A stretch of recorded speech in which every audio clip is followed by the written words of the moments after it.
कि ताकि शिक्षा की जो निरंतरता है वो सुचारू रूप से जारी रहे? देखिए प्रियंका जी, हाँ जी। आप भी जानते हैं, मैं भी जानता हूं कि पिछले साल 2020 में मार्च के अंतिम सप्ताह में भारत सरकार और बिहार सरकार के द्वारा जो लॉकडाउन शुरू किया गया, ये निरंतर हम लोगों ने सितंबर तक झेला।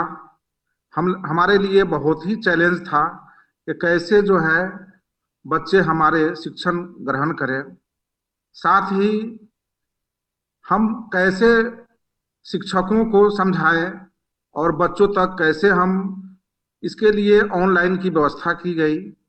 और ऑनलाइन में सबसे बड़ी समस्या थी कि बच्चे तक ये मैसेज कैसे जाए कि हम ऑनलाइन क्लास कर रहे हैं। हम लॉकडाउन थे, हम लोग प्रशासन में थे तो ड्यूटी करते भी थे, लेकिन बच्चों को तो घर से निकलना नहीं था। ऐसी परिस्थिति में हम लोगों को सबसे ज्यादा जो मदद मिली वह सोशल मीडिया से मिली। हमारा जिला स्तर पर ग्रुप है, सभी विभाग के सभी पदाधिकारियों का, कर्मचारियों का, साथ ही प्रखंड लेवल के जो भी मेरे पदाधिकारी हैं, बीआरपी हैं, सीआरसीसी हैं, उनका डिस्ट्रिक्ट लेवल पर ग्रुप है। और जो भी मैसेज हुआ कि डेट फिक्स किया गया कि ऑनलाइन क्लास शुरू किया जाए, उसके बाद समस्या था बच्चे कैसे जुटेंगे। फिर हम लोगों ने प्रखंड स्तर पर जो ग्रुप बने हुए हैं, जो हमारे बीओ साहब का, उस ग्रुप में प्रखंड के लगभग अधिकांश टीचर जुटे हुए हैं और वो मैसेज वहां तक हम लोग पास आउट किए। फिर प्रत्येक विद्यालय तक जो शिक्षक है वहां तक ये मैसेज गया। फिर वहां से बहुत सारे अभिभावकों का भी ग्रुप है उनका, तो अभिभावकों के माध्यम से और कुछ बच्चे का भी, जो बड़े बड़े बच्चे हैं 9th-10th के, उनके भी ग्रुप हैं। तो इस स्थिति में हम लोगों काफी कारगर हुए और ये सोशल मीडिया ने हम लोगों को काफी पहुंच बनाया, जो हमारे बेनिफिशियरी छात्र थे। और हम लोगों ने ये ऑनलाइन क्लास के माध्यम से जो होना चाहिए शिक्षण व्यवस्था, वो तो पूर्ण नहीं है, लेकिन हम लोगों ने बहुत हद तक उसको मेंटेन किया कि बच्चे का जो घर पर रह रहे हैं, और जो बच्चे घर पर रहते हैं वो घर में रहते रहते चिड़चिड़ापन भी उसमें आ जाता है। तो ये क्लास के माध्यम से बहुत हद तक हम लोगों ने उन बच्चों में एक पढ़ाई के प्रति रुचि लाई, और बहुत सारे गार्जियन भी खुश थे हमारे कि चलिए इस ऑनलाइन के वर्ग कक्ष से हमारे बच्चे जो है कम से कम 3-4 घंटे जो है ऑनलाइन के जरिए एक इंगेज रहते हैं। और जब बच्चे ऑनलाइन से पढ़ाई करेंगे तो कुछ ना कुछ प्राप्त करेंगे ही। और इस तरह से हम लोगों ने बच्चों तक ऑनलाइन के माध्यम से इस कोरोना पीरियड में हम लोगों ने पढ़ाई को आसान बनाया, काफी दुश्वार बनाया। और इसमें हम लोगों को, खासकर मेरे बिहार शिक्षा परियोजना के जो क्वालिटी एजुकेशन है जो संभाग है, उसके द्वारा काफी हम लोगों को सहयोग मिला। और प्रखंडों में जो हमारे बीआरपी हैं, सीआरसीसी हैं, जो संकुल लेवल पर होते हैं, इनके द्वारा भी इसके प्रचार प्रसार में काफी हम लोगों को मदद मिली है। 95 रजिस्ट्रेशन हुआ इनोवेशन के, और हम लोगों ने प्रयास किया इसमें। और मैंने शिक्षा पदाधिकारी और बीआरपी सीआरसी का एक बैठक बुलाया डिस्ट्रिक्ट में, और उसके बाद हम लोगों ने कहा कि उस वक्त हमारे बगल के जिले हाजीपुर में, वैशाली जिले में 5400 रजिस्ट्रेशन हो चुके थे, जबकि बहुत बड़ा जिला मेरा था, मात्र 95 रजिस्ट्रेशन हुआ था। जब हम लोगों ने मोटिवेट किया अपने बीओज को, बीआरपी को और सीआरसीसी को, और हाई स्कूल के शिक्षकों का एक टीम बनाया, उसके बाद हम लोग लगभग 6500 पर पहुंच गए। और पूरे बिहार में हम लोग 1 नंबर थे। प्रथम स्थान हमारा मुजफ्फरपुर का रहा। पूरे भारत में हम लगभग 8वें स्थान पर थे। तो ऐसी परिस्थिति में ये सारे कार्य हमारे ऑनलाइन मोड में ही थे। इससे काफी जिले को और बच्चों को तक हम लोग पहुंचे, और इस इनोवेशन वर्क में हम लोगों ने काफी जो है नाम भी हुआ जिले का। उसी तरह कला उत्सव में भी ये भी एक तरह से ऑनलाइन व्यवस्था ही थी। इसमें भी हमारे जो बिहार शिक्षा परियोजना के हमारे जो डीपीओ साहब हैं बोले कि हमारी उपलब्धि बहुत ही कम है, और मैंने इसमें काफी मोटिवेट किया अपने प्रखंड लेवल को, और इसमें भी सबसे ज्यादा रजिस्ट्रेशन पूरे बिहार में मुजफ्फरपुर का हुआ। तो इस तरह से हम लोगों ने निष्ठा का ट्रेनिंग हो या अदर जो भी हो, हम लोगों ने ऑनलाइन मेथड से करके बच्चों तक पहुंच बनाया और क्वालिटी एजुकेशन के तरफ बहुत हद तक हम लोगों ने सफलता हासिल की है।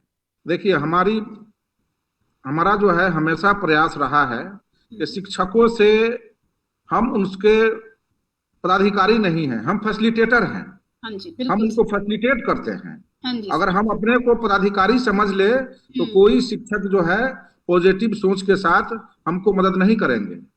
हमने हमेशा उनको फैसिलिटेटर के रूप में अपना व्यवहार किया। यही वजह है कि हमारा शिक्षक कल्याण कोष एक बहुत बड़ा कोष होता है जिससे जो है गरीब शिक्षकों को मदद मिलती है। उसमें भी हमने बिहार में सबसे ज्यादा अव्वल रहे और हमको शिक्षा मंत्री के द्वारा पुरस्कृत भी किया गया था और शील्ड भी दिया गया था। तो हमने अपने को फैसिलिटेटर समझकर ही ये कार्य करते हैं। अब कोरोना पीरियड लगभग समाप्ति पर है। हमारे 6 से ऊपर तक के सभी वर्ग खुल चुके हैं। 1 से 5 तक भी हम उम्मीद रखते हैं कि 1 हफ्ता 2 हफ्ता या 3 हफ्ता के अंदर में खुल ही जाएंगे। तो मेरा एक बहुत बड़ा इस इशू पर हमने प्रोग्राम बनाया है कि एक समस्या है विद्यालयों में बच्चों की उपस्थिति। वो लगभग 50-60% ही बच्चे विद्यालय आते हैं। मेरे वो 40% बच्चे कहाँ चले गए? उन बच्चों को लाना मेरे लिए प्राथमिकता होगी और इसके लिए मैंने एक प्रोग्राम बनाया है और मिशन मोड में कि मैं जिस विद्यालय में जाऊंगा पूरे टीम के साथ जाऊंगा और दिन भर उस विद्यालय का स्टडीज करूंगा और प्राप्त करूंगा वहां के प्रधानाध्यापक से बच्चों का एड्रेस भी कि कौन कौन बच्चे कहाँ के रहने वाले हैं। जो बच्चे अनुपस्थित है वो कहाँ गए आखिर।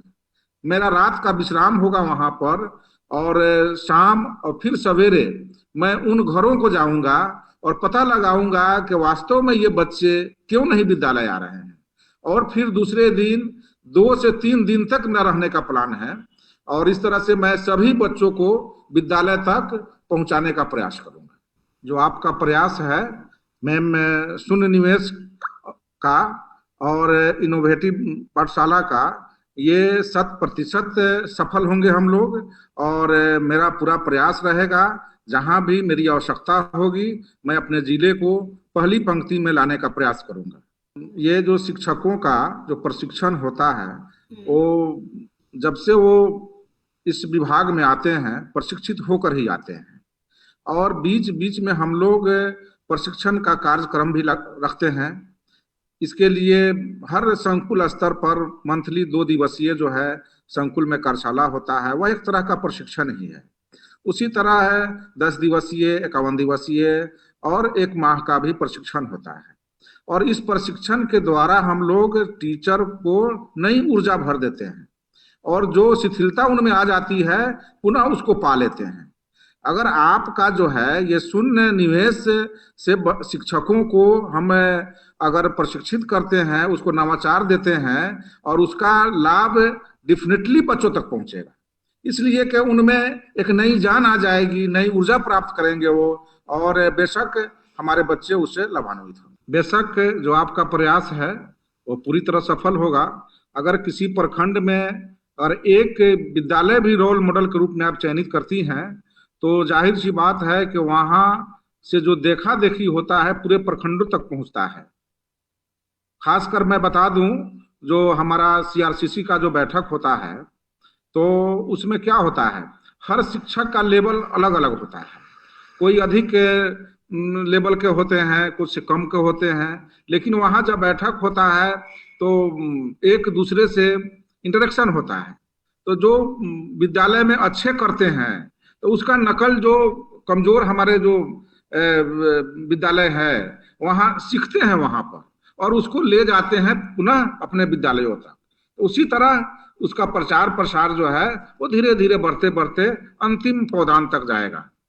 तो इस तरह मुझे उम्मीद ही नहीं बल्कि पूरा यकीन है कि आप सफल होंगे। ये जो आपका प्रयास है, इसका केंद्र बिंदु में हमारे बच्चे ही हैं। जो भी हम कर रहे हैं उसके फोकस हमारे बच्चे हैं। और ये जो प्रोग्राम है आपका बहुउद्देशीय है। सर्वप्रथम एक प्रयास से आपके, हमारा राज्य जो है बहुत पिछड़ा राज्य है, बच्चे गरीब हैं, तो एक आर्थिक दृष्टि से भी वो सबल होंगे। दूसरी, उनका लर्निंग लेवल भी बढ़ेगा। अगर उनका प्रयास रहेगा ज्यादा से ज्यादा हम प्राइज जीते, तो क्या होगा, उसके लिए उनका शिक्षण का जो लेवल है बहुत ही हाई होगा। सर्वप्रथम हमारा राज्य जो है काफी पिछड़ा राज्य है, काफी बच्चों की आर्थिक स्थिति अच्छी नहीं है, तो वो आर्थिक रूप से सबल भी होंगे। दूसरा, जब आर्थिक रूप से सबल होंगे और इसको पाने का वो प्रयास करेंगे प्राइज को, तो उनका लर्निंग लेवल बढ़ेगा। और लर्निंग लेवल जब बढ़ेगा तो क्वालिटी हमारा इंप्रूव करेगा। और एक कंपटीशन की भावना होगी शिक्षकों में कि हमारे बच्चे अच्छे करें इसमें, तो उनके द्वारा भी मोटिवेशन होगा कि हमारे बच्चे, इतना बच्चे जो है 10 बच्चे या 15 बच्चे ने इतना प्राइज जीते हैं, तो वो खुद जो है बच्चों के प्रति समर्पित होंगे। तो पूरी तरह आपका प्रयास जो है ये बहुउद्देशीय है और अब इसमें आप सफल होंगे। मैं सबसे पहले अरविंदो सोसाइटी को ये कहना चाहता हूं कि उनका प्रयास जो है अभी तक जो है सफल है और कार्य करने की आवश्यकता है कि अंतिम पदांत तक पहुंचे। और साथ ही ये सफल तभी हो सकता है जब मेरे पदाधिकारी, मेरे शिक्षक पूरी सकारात्मक सोच के साथ और जो इसके केंद्र बिंदु में हमारे बच्चे हैं उनके लिए करें, तभी हम सफल हो सकते हैं। धन्यवाद।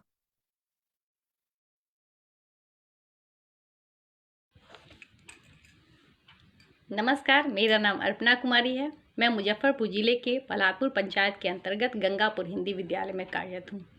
मैंने इकोनॉमिक्स एमए किया है। मेरा जिला मुजफ्फरपुर बूढ़ी गंडक नदी के किनारे अवस्थित है। मेरा जिला मुजफ्फरपुर लाह से बनी हुई लहठियों और शाही लीची के लिए विख्यात है। यहाँ से बनी हुई लहठियाँ दूर दूर भेजी जाती है।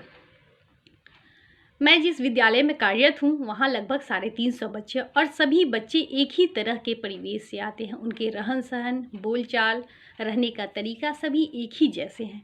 मेरी समस्या थी कि जब मैं विद्यालय कक्ष के अंदर प्रवेश करती थी, वे मेरे विचार को बोझिल समझते थे, वे मेरे पढ़ाने के तरीकों को बोझिल समझते थे, वे आनंददायी नहीं होते थे।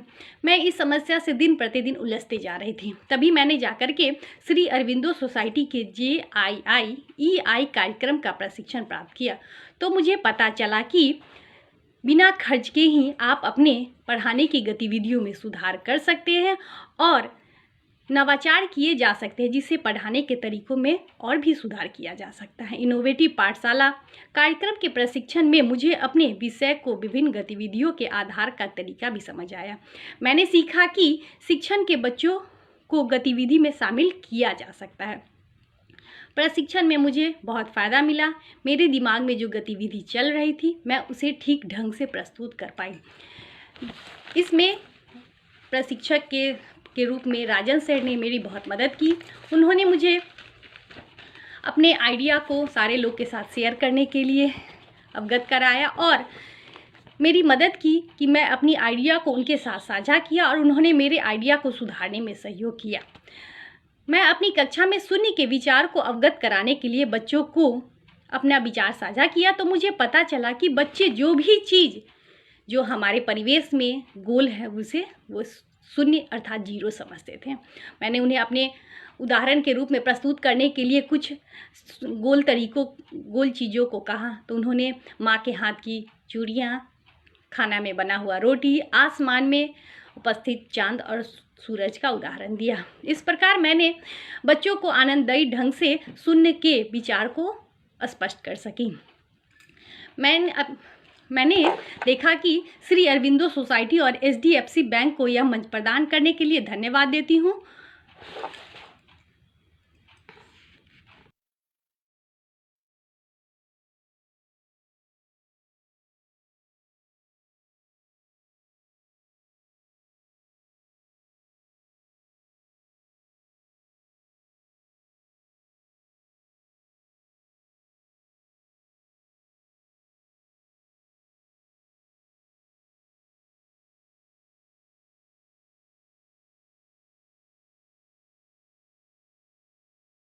नमस्कार, मेरा नाम अमित कुमार है और मैं 6 to 8 एक टेट शिक्षक हूँ और मैंने MA BEd किया है। मेरा शैक्षणिक कार्य का अनुभव 7 वर्षों का है। मैं एज ए काउंसलर सदर हॉस्पिटल मोतिहारी में कार्य कर चुका हूँ। चंपारण, चंपा जोरन, इस चंपा के नाम से इस स्थान का नाम चंपारण पड़ा है और चंपारण में के पूर्वी क्षेत्र होने के नाते इस जिला का नाम पूर्वी चंपारण है। चंपारण के केसरिया में एक और विश्व प्रसिद्ध बौद्ध स्तूप है तो दूसरी ओर अरेराज में महादेव सोमेश्वर नाथ महादेव का मंदिर स्थापित है। यह जॉर्ज ऑरवेल की जन्मस्थली है तो बापू की कर्मभूमि भी है। अप्रैल 1917 ईस्वी में बापू ने सत्याग्रह आंदोलन की शुरुआत इसी चंपारण की धरती से की थी। धान का कटोरा यानी धान, गुड़ और अत्यधिक चीनी मिलों के लिए भी यह जिला प्रसिद्ध रहा है। जनसंख्या के मामले में यह बिहार का दूसरा सबसे बड़ा जिला है। साथ ही प्रखंड, थाना और अनुमंडल के मामले में भी यह बिहार में अग्रणी जिला है। साथ ही KBC के प्रथम विजेता श्री सुशील कुमार भी यहीं के हैं। मेरी प्रतिस्थापना राजकीय उत्क्रमित मध्य विद्यालय मोहम्मदपुर बालक प्रखंड पताई जिला पूर्वी चंपारण में हुई थी। वर्तमान में मैं अभी 9 to 10 के लिए राजकीय उत्क्रमित माध्यमिक विद्यालय महामादा प्रखंड पताई जिला पूर्वी चंपारण में हूँ। मेरे विद्यालय में बच्चों की कुल संख्या 475 है और ये सभी ग्रामीण और मुस्लिम बहुल क्षेत्र से हैं। मेरे विद्यालय में एक समस्या थी कि हमारे वर्ग के कुछ बच्चे ऐसे थे, ना वो खुद पढ़ते थे और ना ही वर्ग संचालन अच्छे से होने देते थे। मेरे लिए एक बहुत बड़ी चुनौती थी कि वर्ग संचालन कैसे हो और सभी बच्चे समान रूप से अच्छे अधिक से अधिक शिक्षा ग्रहण करें। मैं एज ए काउंसलर का कार्य भी कर चुका था और साथ ही मुझे नवाचार के बारे में, शून्य निवेश के नवाचार के बारे में भी मुझे कुछ इधर उधर से जानकारी मिली थी। उससे प्रेरित होकर मुझे एक आइडिया आया। मैंने उन सभी बच्चों को बुलाया और उनको लीडरशिप के बारे में जानकारी दी। सभी बच्चों ने बड़ी लगन के साथ उस चीज़ को सीखा और मैंने उन सभी बच्चों को बारी बारी से सप्ताह के प्रत्येक दिन मॉनिटरिंग के लिए कहा। उन सभी बच्चों ने काफ़ी लगन और मेहनत के साथ अपना कार्य किया और वो खड़े होकर सभी बच्चों को ध्यानपूर्वक देखते थे कि कोई बच्चा शोरगुल नहीं करे और मेरा वर्ग संचालन चलता रहे।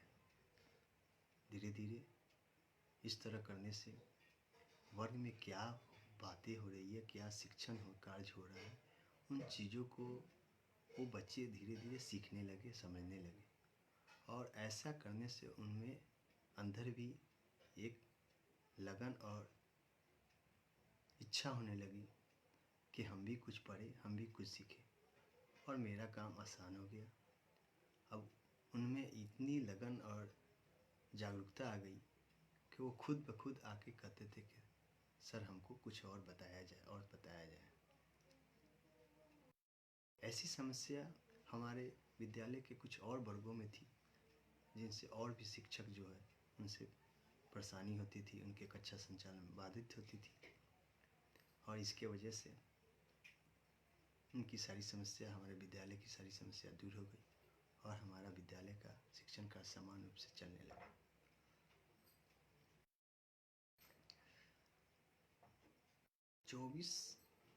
दिसंबर 20 से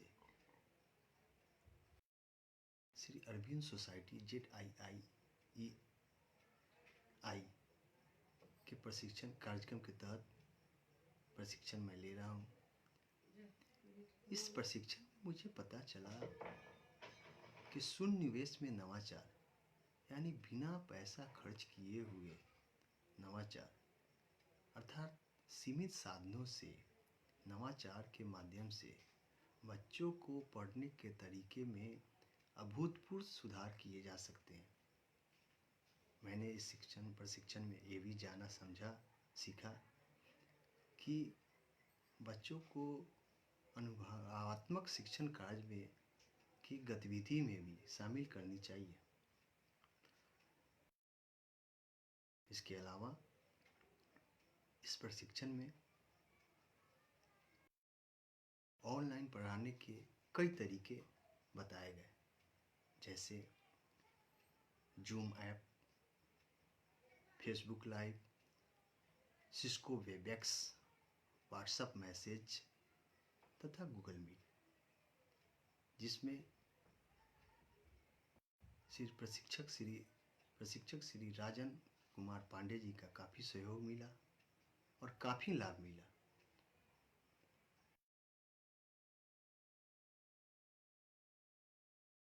इस प्रशिक्षण के माध्यम से मैंने भी अपना कुछ आइडिया उनसे शेयर की और उन्होंने भी कुछ उस आइडिया में और भी कुछ नए नए चीज़ों को जोड़कर बताया, जिससे मुझे काफ़ी लाभ मिला।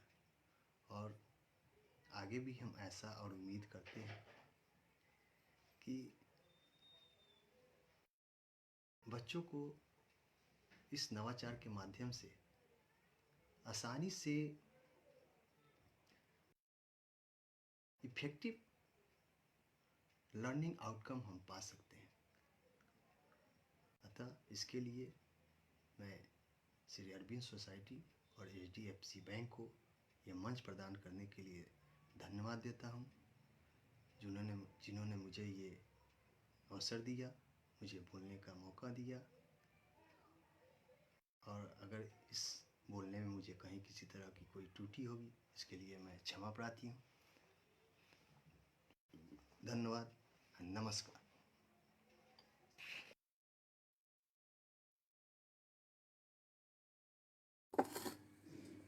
नमस्कार, मेरा नाम पिंकी कुमारी है और मैंने ज्योग्राफी से PG किया है और मुझे शिक्षा में 6 वर्षों का अनुभव है। मैं राजकीय उत्क्रमित मध्य विद्यालय मनिका, जो कि मुसहरी प्रखंड में है और मुजफ्फरपुर ज़िले में है, मैं वहाँ कार्यरत हूँ, शिक्षिका के रूप में वहाँ कार्यरत हूँ। तो मेरे विद्यालय में लगभग 500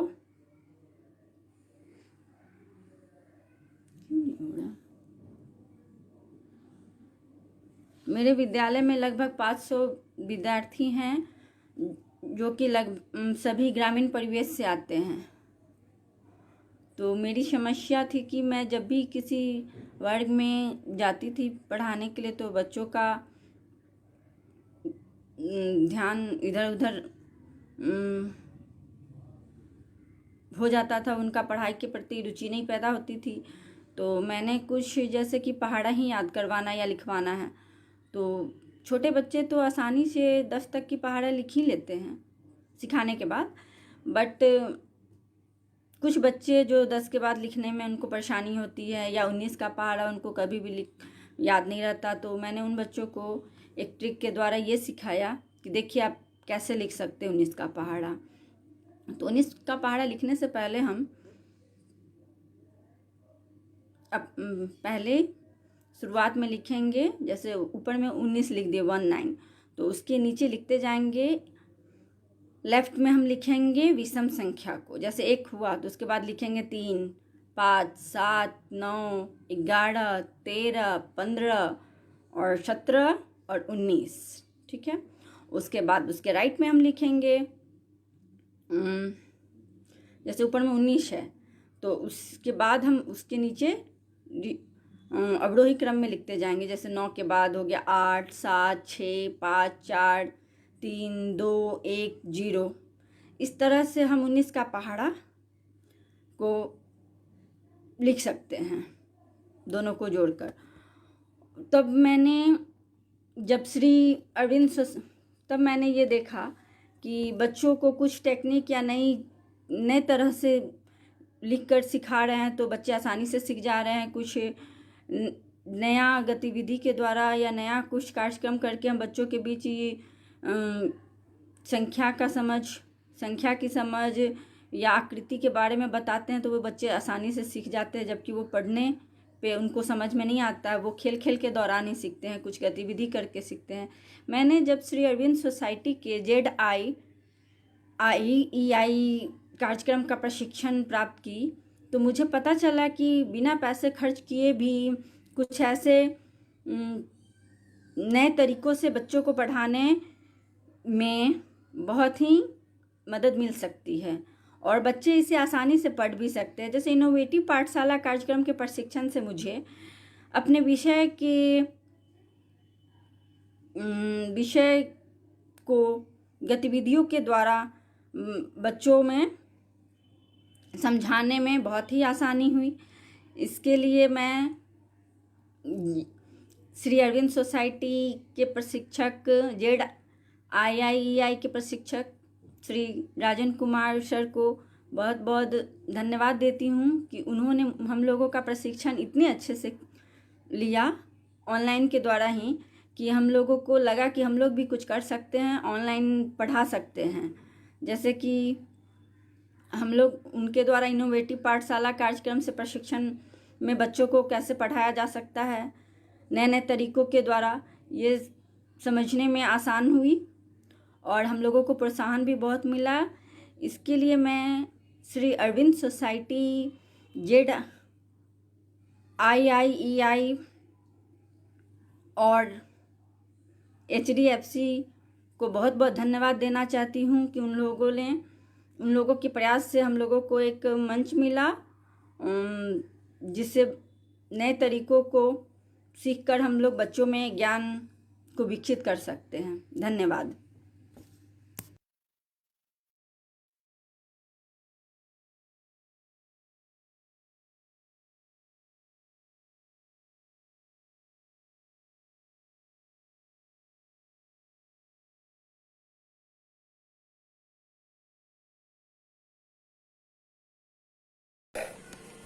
नमस्कार, मैं प्रीति कुमारी राजकीय प्राथमिक विद्यालय सिसवा नटोला प्रखंड नरकटियागंज जिला पश्चिम चंपारण में सहायक शिक्षिका के पद पर कार्यरत हूँ।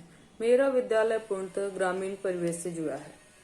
विद्यालय में पठन पाठन के दौरान ऐसी समस्याएं आती हैं जिसे सही रूप में छात्रों को अवगत कराने हेतु हमें विभिन्न तरह के नए तरीकों की आवश्यकताओं का आभास होता है।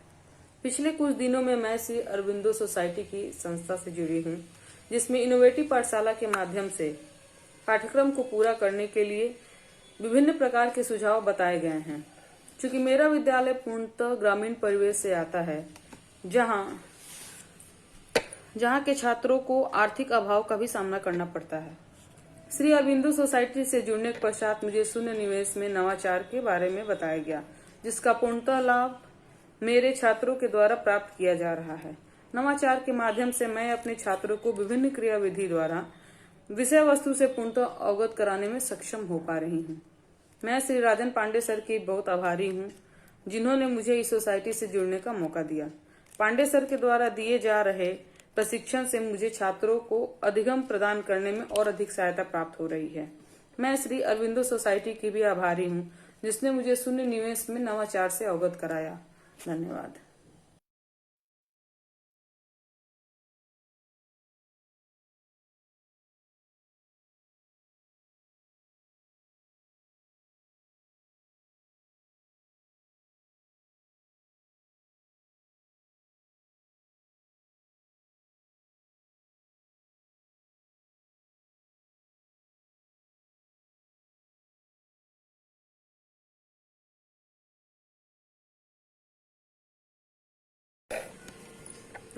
जिसमें इनोवेटिव पाठशाला के माध्यम से पाठ्यक्रम।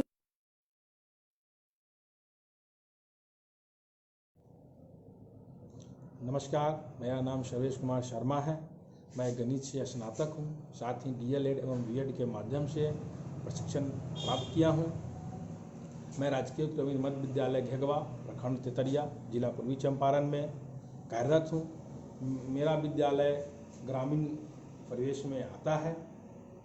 मैं अपने ज़िले की विशेषता की बात करूं तो मेरे ज़िले का इतिहास काफ़ी ही गौरवान्वित रहा है।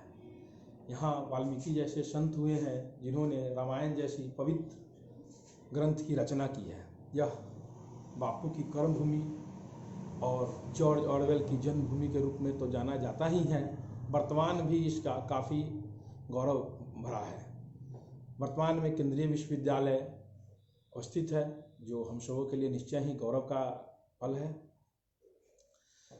मेरे विद्यालय में 700 बच्चे हैं और अधिकांश बच्चे ग्रामीण परिवेश के हैं, गरीब परिवार से आते हैं। उनमें शिक्षा का अभाव है। बहुत से बच्चे तो प्रथम पीढ़ी के छात्र हैं। मैं जब विद्यालय गया तो मेरी समस्या थी कि मैंने पाया कि अधिकांश बच्चे गणित में रुचि नहीं दिखा रहे थे। फिर मैं विभिन्न गतिविधि के माध्यम से बच्चों को गणित से जोड़ा। अब मैं बच्चों को सहज ढंग से विद्यालय में पढ़ा पा रहा हूँ। बच्चे भी गणित में रुचि दिखा पा रहे हैं। जब मैं अरविंद सोसाइटी के JIIE कार्यक्रम से जुड़ा तो मैंने पाया कि यहाँ पे शून्य निवेश में हम नवाचार कर सकते हैं। हम बच्चों को विभिन्न प्रकार के गतिविधि के आधार से शिक्षा की तरफ जोड़ सकते हैं एवं विषय में उनकी रुचि को बढ़ा सकते हैं। JII कार्यक्रम के ही इनोवेटिव पाठशाला के माध्यम से मुझे अपने विषय के आधारित गतिविधि को करने में काफ़ी मदद मिली। JII कार्यक्रम के इनोवेटिव पाठशाला ऐप निश्चय ही काफ़ी हम लोगों के लिए फ्रूटफुल है। इस ऐप के माध्यम से हम ई-लर्निंग को बहुत अच्छे तरीक़ा से समझ पा रहे हैं और हम अपने इसके माध्यम से अपनी ऊर्जा को बच्चों में झोंक रहे हैं तथा बच्चों को नवाचार के माध्यम से शिक्षा दे रहे हैं। मैं इसके लिए अपने प्रशिक्षक श्री राजन कुमार जी का बहुत बहुत आभार प्रकट करना चाहता हूं, जिन्होंने मुझे यह मंच पे आने का मौका दिया। साथ ही उन्होंने मेरे अंदर जो दिमाग में गतिविधि चल रही थी उन गतिविधि को उन्होंने क्रियान्वयन करने का अवसर दिया। आज मैं अपने विद्यालय में बच्चों के बीच विभिन्न नवाचार जो जिसमें कोई जीरो कॉस्ट के माध्यम से मैं बच्चों को विषय से जोड़ पाता हूं। मैं बच्चों को वर्ग पहेली या विभिन्न खेल विधि के द्वारा बच्चों में गणित एवं अन्य विषयों को भी सहज ढंग से पढ़ा पाता हूं। इसके लिए मैं अरविंद सोसाइटी एवं HDFC बैंक का धन्यवाद देना चाहता हूं, जिन्होंने मुझे ये मंच दिया जिसके माध्यम से मैं अपने विचार को रख पाया एवं अपनी गतिविधि को बच्चों के बीच साझा कर पाया। अंत में मैं आप सबों का भी आभार प्रकट करना चाहता हूं, जिन्होंने इस वीडियो को अच्छे से देखा और निश्चय ही यह वीडियो आप सबों के लिए लाभान्वित करने वाला होगा। धन्यवाद, बहुत बहुत धन्यवाद।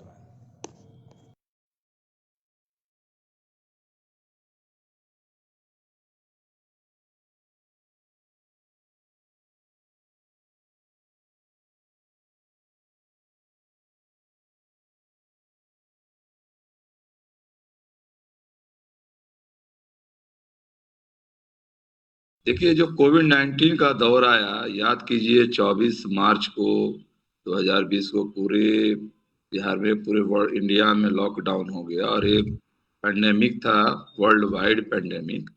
तो सर्वप्रथम तो हम भी पूरा घबरा गए कि ऑफिस कैसे जाना है, कैसे काम करना है, और खुद कोविड-19 के संक्रमण से बचते हुए और 6 लाख बच्चे, उनके गार्जियंस, उनकी पढ़ाई का क्या होगा। लेकिन वहाँ के गार्जियंस भी कई फोन करते थे, तो हमने स्टेट से भी बात किया कि क्या करना है। शुरू तो 1 महीने काफी का प्रॉब्लम था, कहीं निकलने का समस्या। लेकिन लेटर ऑन स्टेट से भी मार्गदर्शन आया कि दूरदर्शन पे प्रोग्राम चलाया गया, सभी क्लास के बच्चों के लिए 2-2 घंटे का टाइम अलॉट किया गया।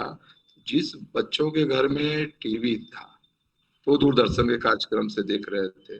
फिर जो उन्नयन का मेरा प्लेटफॉर्म था, इससे एंड्रॉयड मोबाइल जिन गार्जियन के पास था तो एंड्रॉयड मोबाइल से पढ़ा रहे थे। कई गांव में जो पढ़े लिखे स्टूडेंट थे, खासकर ग्रेजुएट लड़की या ग्रेजुएट लड़के या जो बाहर से गांव आ गए थे इस पैंडेमिक में, उन्होंने वॉलंटरी बच्चे को, हालांकि भय का माहौल था, 6 फीट का दूरी पर बैठना, लेकिन वॉलंटरी परहेज रहने के बावजूद लोगों ने एक सामाजिक सेवा के तौर पर बड़ा हिस्सा लिया। जिन बच्चों के घर में टीवी नहीं था तो टीवी जिसके घर में था बगल वाले घर में, उनके गार्जियन भी इसको इग्नोर नहीं किए, मना नहीं किए, क्योंकि लोगों में एक भावना आ गई कि यह बेसिक प्रॉब्लम है, कोविड-19 से बचना है। तो एक समाज सेवा करने का भी लोगों को अपॉर्चुनिटी मिला। जो टीचर स्कूल नहीं जा रहे थे, स्कूल जाना ट्रांसपोर्टेशन का प्रॉब्लम था, वो घर में ही आसपास के बच्चे को पढ़ा रहे थे कि चलो 1 घंटा ऐसे। लेकिन जो बच्चों का हुआ फॉर्मल एजुकेशन जो होना चाहिए कि स्कूल गए, सही बच्चे आए, टीचर आए, उसमें तो परेशानी। एक फायदा यह हुआ कि जो गार्जियन बच्चों को होमवर्क नहीं देख पाते थे, बच्चा क्या कर रहा है वो नहीं देख रहे, तो कई गार्जियन ने पर्सनल इंटरेस्ट लेकर अपने बच्चे को खुद पढ़ाना शुरू किया। कई माता किचन में रोटी भी बेल रही है और बच्चे को होमवर्क भी करवा रहे, हाँ याद करो इसका क्या है। तो क्षति तो हुई बच्चों, मैं मानता हूँ, लेकिन जो क्षति का एक आकलन था, जो एकेडमिक क्षति का आकलन था, उतना क्षति नहीं हुआ। लेटर ऑन धीरे धीरे दूरदर्शन से भी लोग जुड़े, एंड्रॉयड मोबाइल से भी जुड़े, बगल के घर में भी जाने लगे। जो कई वॉलंटियर थे वो ग्रुप बनाकर पढ़ाने लगे, तो क्षति को पाटने का भरपूर कोशिश किया गया। जो तालमी मरकज के हमारे टोला सेवक हैं, जो शिक्षा स्वयं सेवक है, उन्होंने भी बच्चों को पढ़ाने का काम किया एज ए सोशल सर्विस। लोगों में भावना आ गई कि जो हमारे बच्चे हैं इनका जो कैरियर बर्बाद हो रहा है, एक कैरियर बर्बाद नहीं होगा। और पहली बार ऐसा लगा कि सरकारी ड्यूटी से हटकर लोगों ने एक सोशल रिस्पॉन्सिबिलिटी ओन किया कि नहीं, हम समाज के नागरिक हैं, इन बच्चों का भविष्य बर्बाद नहीं हो। तो हम लोग बढ़ चढ़ के लोगों ने हिस्सा लिया और एक बांटने का कोशिश किया। फिर भी अगर कहीं गैप है तो अभी ये स्कूल खुल गया 6 to 8 का, तो हम लोग इसको ब्रिजिंग करवाने का कोशिश करेंगे कि मार्च के बाद भी, अप्रैल वगैरह में भी कुछ बच जाएगा तो अप्रैल में भी प्रीवियस क्लास का हम लोग रेमेडियल क्लास चलाएंगे, ब्रिजिंग कराएंगे। और शिक्षक भी उत्साहित है, क्योंकि आपको मैं बता दूं 6 to 8 का जब स्कूल खुला, टीचर भी हमारे बहुत खुश थे, चलो अब बच्चों से मिलने का मौका मिला, और उत्साहित होकर पढ़ा रहे हैं। और उनका भी सोच है कि नहीं, जो बच्चों का कहीं गैप हुआ, लर्निंग आउटकम में कहीं कोई प्रॉब्लम रह गया, तो उसको रेमेडियल क्लास चलाकर हम अच्छे से ब्रिजिंग करेंगे। हम ही लगातार मोटिवेशन कर रहे हैं टीचरों का कि समाज सेवा करने का अच्छा मौका मिला है ना, इससे बेहतर अपॉर्चुनिटी आपको। सरकारी सेवा तो सभी लोग कर रहे हैं, सरकारी सेवा में रहकर समाज सेवा, जो हमारे नीडी बच्चे हैं, जो फर्स्ट जनरेशन लर्नर है, उनके लिए कुछ करना है। लगातार हम लोग लगे रहे हैं, आप भी लगे हुए हैं, पूरा शिक्षा विभाग की टीम भी लगे हुए हैं, और हम लोग कुछ बेहतर परफॉर्मेंस में, बच्चों के लर्निंग आउटकम में बेहतर परफॉर्म लोग कर पाए। यह जो प्रयास है शून्य बजट आधारित इनोवेशन, मैं मान रहा हूँ इनोवेशन है, स्कूल स्पेसिफिक हो सकता है, किसी रीजन स्पेसिफिक हो सकता है, किसी क्लस्टर स्पेसिफिक हो सकता है। वो क्या लोग अब मान लिए हैं जो पेडागॉजी में रहे, पढ़ाने का जो क्लासरूम ट्रांजैक्शन का तरीका है, अब बच्चे को भी कुछ नयापन चाहिए। कई बच्चे ऐसे हैं, अच्छा ये तो ऐसे ही क्लास 3 में भी पढ़ाई हुई थी, ये तो बोरिंग है। और स्कूल अगर आपका इंटरेस्टेड, बच्चों को इंटरेस्टिंग नहीं लगेगा, अगर स्कूल उसको घर से अच्छा लगेगा तो बच्चा स्कूल आएगा, ड्रॉप आउट नहीं होगा, उसका रिटेंशन होगा।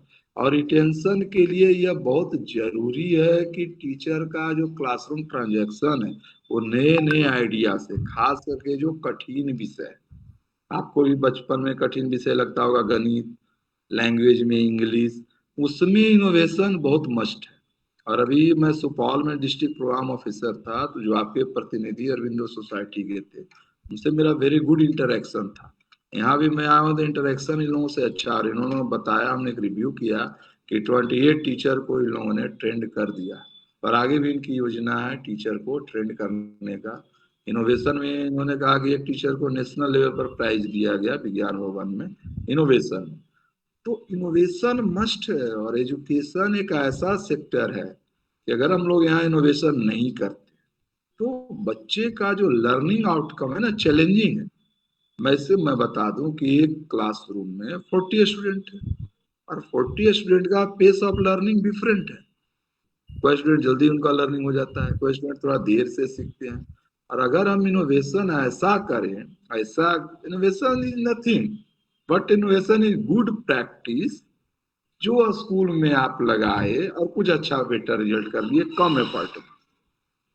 और अगर हम एलिमेंट्री की बात करें तो हमेशा है आनंददायक अच्छा की बात करते हैं कि बच्चे को अगर एंजॉयमेंट नहीं होगा तो लर्निंग नहीं होगा। अगर लर्निंग अंडर प्रेशर होगा तो लर्निंग परमानेंट नहीं होगा। और आप जैसा जानते हैं कि temporary change in behaviour is called learning, but permanent change in behaviour is called education. तो मैं यह मानता हूँ कि अंडर प्रेशर जो लर्निंग है, इसका आउटकम थोड़ी देर के लिए होगा, वो बच्चा परमानेंट नहीं सीख पाएगा। और परमानेंट सीखने के लिए एंजॉयमेंट कब होगा? जब टीचर को कुछ लगेगा अच्छा सर तो डिफरेंट बता रहा है, अच्छा ये मैथ है तो अच्छे तरीके से सिखा रहा है। जैसे मैं आपको बचपन का एक संस्मरण बता रहा हूँ, क्लास 4-5 में मैं था, तो होता है ना इंग्लिश का मोनार्क या साइकिल, है ना, तो कहीं सी का च स हो रहा है, कहीं क हो रहा, पता ही नहीं चलता था, कहीं मैं कब पढ़ता था कहीं स। एक इंग्लिश के टीचर थे डॉक्टर गिरधर गोपाल, उन्होंने कहा नो, सी के बाद अगर ई आई बाई रहे तो स और बाकी क। आज ही मुझे स्मरण है हुआ चीज। उन्होंने एक इनोवेशन बताया, तुमको अब स्पेलिंग में दिक्कत नहीं होता। तो इस तरह का टीचर अच्छा करें। और आपका अरविंदो सोसाइटी जो शून्य बजट कर रहा है, कोई पैसा नहीं लगना है, जैसा TLM बनाना है, जो स्कूल में मटेरियल अवेलेबल है, कुछ ऐसा बच्चों में आदत डेवलप करना, कुछ ऐसा वे ऑफ ट्रांजेक्शन डेवलप कर देना जिससे बच्चे का लर्निंग अच्छा, और बच्चे घर में जाकर चर्चा करते हैं अपने माता पिता से। तो ये आपका सराहनीय प्रयास है, गुड प्रैक्टिस है। अभी आप लोगों ने 268 स्कूल का चयन किया है मेरे जिले में। मैं चाहूँगा, मैं अनुरोध करूंगा कि आप पूरे 1537 स्कूल को चयन कीजिए, एक एक टीचर को मोटिवेट कीजिए। इनोवेशन बिना मोटिवेशन का नहीं है। Innovation is impossible without motivation of teacher. क्योंकि क्लासरूम ट्रांजेक्शन तो DO को करना नहीं है, BO को करना नहीं है, आपको करना नहीं है, अंततः स्टूडेंट है ना, उसको तो हम मोटिवेट करेंगे तभी वो तरह तरह का इनोवेशन करेगा। फेयरलेस इन्वायरमेंट होगा तभी वो तरह तरह का इनोवेशन करेगा। तो आपका प्रयास बहुत ही बेहतरीन है, इससे शिक्षकों को लाभ होगा, उनका पेडागॉजिकल डेवलपमेंट होगा, क्लासरूम ट्रांजिशन के नए नए तरीके डेवलप करेंगे टीचर, और बच्चों को भी लाभ कि अति सीख हंसते हंसते कब सिखा दिया, है ना, लर्निंग कब हो गया बच्चों को ही पता नहीं चलता, और लर्निंग उनका हो जाए, है ना। इसलिए तो मेरा यही कहना होता क्या है ना कि जो मेरा 15.5 साल का एक्सपीरियंस है, होता क्या है, 2 पार्ट है लर्निंग आउटकम को, लर्निंग को प्राप्त करने के लिए। एक तो है कि ट्रेनिंग थ्योरी, जैसे एक जगह फॉर्मल ट्रेनिंग दिए, बैठा दिए और भाषण दिए, कोई सो रहा है, कोई जाग रहा है, कोई ऊँघ रहा है, कोई बाहर फोन पर बात कर रहा है। यह जो है ना, अब क्या है कि आप लोग पढ़े होंगे, पर उपदेश कुशल बहुतेरी, तो इसी तरह का हो जाता है। यही बहुत उपदेश दे रहा है, ऐसे कर लो, ऐसे कर लो, ऐसे कर लो, उसका बहुत अच्छा असर नहीं होता। अगर कोई ऐसा हम रोल मॉडल स्कूल बनाए कि जितना बात हम बता रहे हैं पेडागॉजी से रिलेटेड, इनोवेशन से रिलेटेड, क्लासरूम ट्रांजेक्शन से रिलेटेड, चाइल्ड कैबिनेट को एक्टिव करने से रिलेटेड, मीना मंच को एक्टिव करने से रिलेटेड, या SMC को एक्टिव करने से, अगर एक रोल मॉडल ब्लॉक में 1 या 2 स्कूल बनाए और वहाँ सारा गुड प्रैक्टिस, सारा इनोवेशन लाइव हो, लोग देखे और बच्चों का लर्निंग आउटकम देखे, अरे कोई बनावटी और बात बनाना नहीं, यह हकीकत में हो। और अगर हम उस स्कूल से, रोल मॉडल स्कूल से, बाकी स्कूलों का, टेरिटोरी के स्कूलों का, उसके हेडमास्टर का, उसके शिक्षक का, उसके विभिन्न बच्चों का अगर ट्यूनिंग करा दें तो ठीक है, ये स्कूल चलिए देखिए कैसे हो रहा, तो वो सीखेगा, उसका लर्निंग होगा, टीचर का लर्निंग। तो वह ना कि जब वहाँ होते देखेगा लोग, टीचर जाएंगे, एचएम जाएंगे, और उस मेरा कहना रोल मॉडल स्कूल में करके बताया जाए, हैंड्स ऑन ट्रेनिंग कि ऐसा है नहीं ऐसा, और आप भी इस स्कूल में करिए, तब अपने स्कूल में जाके इसको प्रैक्टिस कीजिए, इनोवेशन कीजिए, तो ये बहुत अच्छा हो जाएगा, क्रांति आ जाएगी, लोगों के सोच में परिवर्तन आ जाएगा। और जो टीचर बैठकर गप करके जाते हैं वो पढ़ाने लगेंगे, क्योंकि टीचर को भी तो इंटरेस्ट आने लगेगा ना पेडागोजी में, पढ़ाने में, बच्चे का लर्निंग हुआ। होता क्या है कि किसी काम में जब आपका एफर्ट हो और रिजल्ट आने लगे, रिजल्ट ओरिएंटेड मैन हो गया है आज के डेट में, रिजल्ट आने लगे तो मोटिवेशन हाई हो जाता है, और मोटिवेशन हाई हो जाएगा तो परफॉर्मेंस लेवल ऑटोमेटिक हाई हो जाए। लेकिन है कि जो रोल मॉडल स्कूल है इसमें लगातार इनोवेशन करके उसको अप टू मार्क मेंटेन करने का जरूरत पड़ेगा, नहीं तो फिर वही नीरस टाइप का हो जाएगा आफ्टर सम टाइम्स। तो रोल मॉडल स्कूल में लगातार काम करने का जरूरत है, और इसका बेटर रिजल्ट आएगा लर्निंग आउटकम में, टीचर का मोटिवेशन में। इवन एक टीचर के लर्निंग, कई टीचर ऐसे हैं उनको पता ही नहीं है कि क्लासरूम ट्रांजेक्शन कैसे करना, व्हाट इज इनोवेशन, इनोवेशन है क्या, वो जानते भी हैं तो उनको समझ में नहीं आता है कि इनोवेशन क्या, उनको कुछ लगता है कोई बड़ी चीज टाइप का, मर्सिडीज बेंज टाइप का, ब्रांड टाइप का कुछ इनोवेशन है।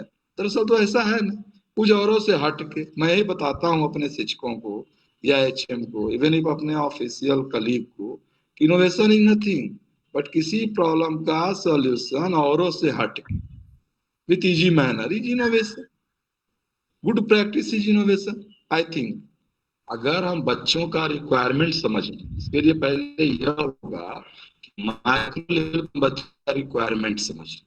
जैसे मैं एक छोटी कहानी बताता हूँ, कटिहार जिले में मैं पोस्टेड था, वहाँ हमने एक अभियान चलाया कि बच्चे को होमवर्क करके आना। एक बच्चा था होमवर्क करके नहीं लाया, हमने पूछा, मेरा दिमाग में लगा कि होमवर्क करके बच्चा क्यों नहीं लाया। बच्चे को हमने पूछा कि होमवर्क करके बच्चे क्यों नहीं आए, क्यों नहीं आए, तो कहा देखिए सर जी मेरा एक कॉपी खत्म हो गया, मम्मी को हमने कहा कि कॉपी ला दो, मम्मी के पास पैसे नहीं थे, उसने कहा 3 दिन के बाद कॉपी लाऊं, इसलिए मैं होमवर्क करके नहीं लाया। अगर उस बच्चे को स्कॉलरशिप के तहत कॉपी हम दे देते तो वह बच्चा होमवर्क करके लाता, और वो बच्चा ह्यूमिलिएट नहीं होता बाकी बच्चों की तरह। बच्चा का ड्रॉप आउट कब होता है, शायद आप हमसे ज्यादा रिसर्च किए हैं, रिटेंशन क्यों नहीं होता, 3 परिस्थिति। अगर उसको स्कूल अच्छा नहीं लगा, लगा कि मेरे लायक ये स्कूल नहीं, तो बच्चे का ड्रॉप आउट होगा। नंबर 2, अगर आप पढ़ा रहे हैं, क्लासरूम ट्रांजेक्शन आपका है और वो बच्चा समझ नहीं रहा है, तो वो ड्रॉप आउट हो जाएगा बच्चे। अगर फिजिकली ड्रॉप आउट नहीं है तो मेंटली ड्रॉप आउट होना ही होना है, there is nothing learning nothing. और तीसरा, अगर बच्चों की छोटी छोटी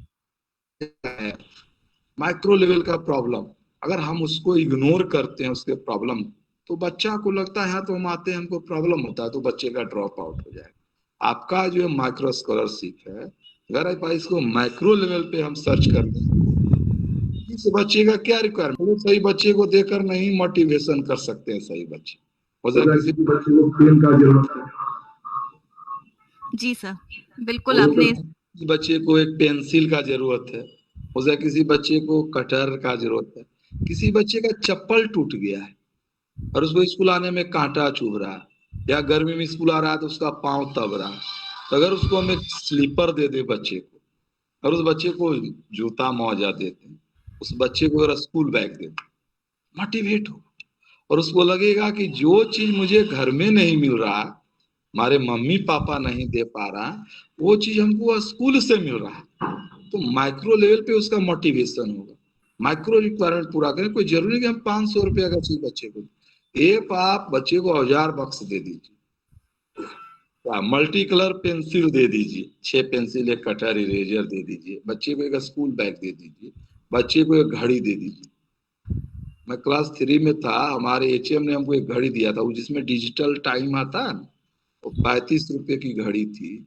मैं इतना खुश हुआ था, हमारे फादर ने उसका रिक्वायरमेंट नहीं समझा, मैं बड़ा टाइम देता, 4 घंटा क्लास हो गया, 15 मिनट ऑफ क्लास हो गया। तो मोटिवेशन स्कॉलरशिप चाइल्ड स्पेसिफिक होना चाहिए, मेरा इसमें यही मानना है। आप बच्चे का रिक्वायरमेंट, हालांकि कठिन है, टफ एक्सरसाइज है, बच्चों से जुड़ना पड़ेगा, बच्चों से इमोशनली अटैच होना पड़ेगा, तब आपको उस बच्चे का रिक्वायरमेंट समझ में आएगा। कई हमारे रूरल एरिया के बच्चे हैं जो टॉफी नहीं खाए। हमने एक प्रैक्टिस किया, मंच एक स्कूल में गया और गणित का एक सवाल आसान सा दिया, हमने कहा जो सॉल्व करेगा उसको मंच में ले गया 70 पीस, उस बच्चे को मंच दिया, बच्चा बहुत खुश हुआ, बोला सर बहुत अच्छा टॉफी है, ये क्या नाम है इसका? हम बोले मंच नाम है। हाँ सर टीवी में प्रचार में देख, वो बच्चा मंच नहीं खाया था, तो कितना मोटिवेशन उसका हुआ और घर में मम्मी पापा से डिस्कशन किया। तो आपका जो ये स्कॉलरशिप प्रोग्राम है चाइल्ड स्पेसिफिक होना चाहिए और हर एक बच्चे का माइक्रो रिक्वायरमेंट अलग अलग है।